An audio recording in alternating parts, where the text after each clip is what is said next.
Nous sommes au carrefour de Termes. Les opposants sont assis au milieu de la chaussée et bloquent le convoi. Les premiers éléments des 7 éoliennes du truc de l'homme. Exceptionnellement arrêté. Il y a un resto là. Ouais, mais il est fermé. Nous sommes sur le site éolien,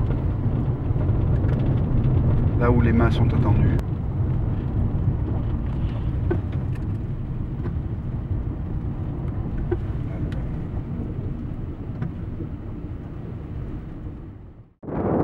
Nous sommes avec William qui aujourd'hui représente les opposants au projet éolien.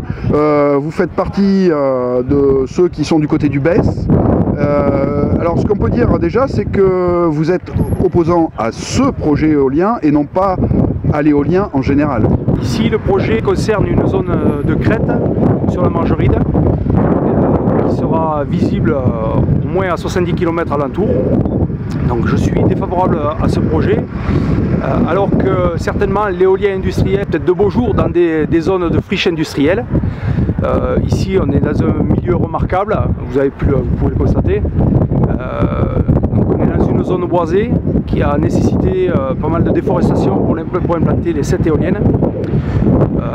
Par désinformation, les gens des communes concernées ne se sont pas mobilisés en défaveur des éoliennes, tout simplement parce que les maires concernés, eux aussi très désinformés, n'ont pas informé leur population sur les risques et les enjeux de l'éolien sur des milieux remarquables comme ceci.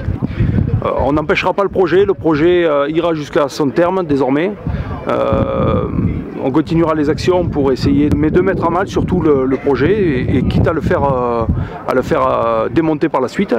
On a encore des recours et des possibilités. Aujourd'hui, on mène une action pour bloquer le convoi des premières piles. Un des principaux problèmes de l'éolien à cet endroit-là, c'est aussi l'eau. Alors en effet, donc là, gigantesque fiasco, on va implanter des éoliennes sur une zone humide. Alors, tout à fait, là, je vais être un peu insistant sur la chose. Donc on est sur une zone humide, sur le périmètre de protection rapproché des captages des Bessons. Tout le monde est au courant, personne n'a jamais rien dit. L'enquête publique l'a mis à la pointe du doigt, qu'on était bien sur un périmètre de protection. Les préfets qui étaient en poste au moment de l'enquête publique ont fermé les yeux. Aujourd'hui, l'enquête publique avait mis en évidence beaucoup de points négatifs. Elle a été ignorée.